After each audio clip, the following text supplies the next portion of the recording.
रिमझिम अस्पताल के बेड पर लेटी होती है और उसके चेहरे पर दर्द के साथ साथ एक अजीब सी शांति भी नजर आ रही होती है। समीर अब भी गुस्से में होता है, लेकिन उसके दिल के अंदर कहीं ना कहीं डर भी बैठ चुका होता है कि अगर रिमझिम को कुछ हो जाता तो वो क्या करता। डॉक्टर बाहर आकर बताते हैं कि चाकू ज्यादा गहरा नहीं लगा है, लेकिन खून काफी बह गया था, इसलिए कुछ समय तक आराम करना जरूरी है। यह सुनकर समीर थोड़ा शांत होता है, लेकिन उसके मन में अभी भी मोहिनी की बातों का असर बना रहता है। उधर मोहिनी अपने कमरे में बैठकर एक हल्की सी मुस्कान के साथ सब कुछ याद कर रही होती है, क्योंकि उसकी चाल बिल्कुल वैसी ही चली होती है जैसी उसने सोची थी। वो जानती थी कि अगर रिमझिम सच के करीब पहुंचेगी तो उसे रोकना ही पड़ेगा, इसलिए उसने भैरव को पहले से ही उकसाया होता है ताकि हालात ऐसे बन जाएं कि रिमझिम ही गलत साबित हो। और वही हुआ भी। अस्पताल में रात गहराने लगती है और रिमझिम की आंखें धीरे धीरे खुलती हैं। वो समीर को अपने पास बैठा देखती है, लेकिन समीर का चेहरा सख्त होता है। वो रिमझिम की तरफ बिना कुछ बोले देखता रहता है। रिमझिम समझ जाती है कि समीर अब भी उससे नाराज है, लेकिन वो जानती है कि सच छुपा नहीं रह सकता, इसलिए वो कमजोर आवाज में समीर से कहती है कि वो जो देख रही थी वो झूठ नहीं था।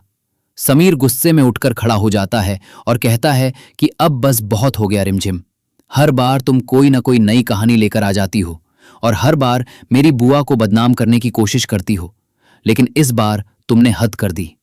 ये सुनकर रिमझिम की आंखों में आंसू आ जाते हैं, लेकिन वो चुप नहीं रहती। वो कहती है कि एक दिन सच जरूर सामने आएगा। तो फ्रेंड्स, अगर आपको ये वीडियो अच्छी लगे तो वीडियो को ज्यादा से ज्यादा लाइक करें और सब्सक्राइब करें और नीचे कमेंट में आई लव यू रिमझिम जरूर लिखें।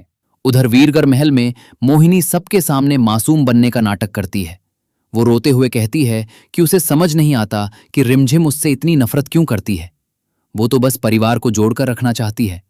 उसकी बातें सुनकर घर के बाकी लोग भी रिमझिम को गलत समझने लगते हैं और धीरे धीरे माहौल मोहिनी के पक्ष में होता जाता है। भैरव दूसरी तरफ छुपकर ये सब देख रहा होता है। वो जानता है कि उसने जो किया वो मोहिनी के कहने पर किया, लेकिन अब उसे डर लगने लगता है कि कहीं सच बाहर ना आ जाए, क्योंकि अगर ऐसा हुआ तो सबसे पहले वही फंसेगा। वो सोच में पड़ जाता है कि अब उसे क्या करना चाहिए।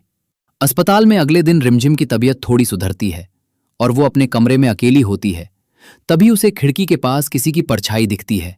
वो ध्यान से देखती है तो उसे लगता है कि कोई उसे देख रहा है, लेकिन जैसे ही वो आवाज लगाती है वो परछाई गायब हो जाती है। ये देखकर रिमझिम और भी सतर्क हो जाती है। समीर अब भी उलझन में होता है। एक तरफ उसे मोहिनी की बातें सच लगती हैं और दूसरी तरफ रिमझिम की हालत देखकर उसका दिल भी नहीं मानता। वो खुद से सवाल करता है कि आखिर सच क्या है और कौन झूठ बोल रहा है। ये सोच सोचकर वो और ज्यादा परेशान हो जाता है। इसी बीच एक नर्स गलती से रिमझिम के कमरे में एक फाइल छोड़ जाती है। रिमझिम उस फाइल को खोलकर देखती है तो उसमें कुछ ऐसे कागज होते हैं जो वीरगढ़ महल से जुड़े होते हैं, और उनमें कुछ ऐसे नाम होते हैं जिन्हें देखकर रिमझिम चौंक जाती है, क्योंकि उसमें भैरव और मोहिनी का नाम एक साथ लिखा होता है। रिमझिम समझ जाती है कि मामला जितना दिख रहा है उससे कहीं ज्यादा गहरा है। वो तय करती है कि अब चाहे कुछ भी हो जाए वो इस सच को सामने लाकर रहेगी। वो धीरे धीरे अपने आप को मजबूत करने लगती है ताकि वो सही समय पर सही कदम उठा सके। उधर मोहिनी को खबर मिलती है कि रिमझिम अब ठीक हो रही है। ये सुनकर उसके चेहरे की मुस्कान थोड़ी फीकी पड़ जाती है, क्योंकि उसे डर होता है कि अगर रिमझिम फिर से जांच शुरू करेगी तो उसके राज खुल सकते हैं। इसलिए वो एक नई योजना बनाने लगती है। भैरव को भी मोहिनी बुलाती है और उसे सख्त हिदायत देती है कि अब कोई गलती नहीं होनी चाहिए। भैरव डरते हुए हां कहता है, लेकिन उसके चेहरे पर साफ दिखाई देता है कि वो अंदर से घबरा चुका है। वो समझ चुका है कि अब ये खेल ज्यादा दिन नहीं चलने वाला। अस्पताल से छुट्टी मिलने के बाद रिमझिम सीधे वीरगढ़ महल जाने की जिद करती है। समीर पहले तो मना करता है, लेकिन फिर मान जाता है, क्योंकि वो भी अब सच्चाई जानना चाहता है। दोनों महल पहुंचते हैं और वहां का माहौल पहले से अलग महसूस होता है। रिमझिम जैसे ही महल में कदम रखती है उसे हर तरफ एक अजीब सा सन्नाटा महसूस होता है, जैसे कोई बड़ी बात होने वाली हो। वो सीधे उस जगह की तरफ जाती है जहां उसने पहले कुछ देखा था, और इस बार वो पूरी तैयारी के साथ होती है। मोहिनी दूर से ये सब देख रही होती है और उसके चेहरे पर फिर से वही चालाक मुस्कान लौट आती है, क्योंकि उसे लगता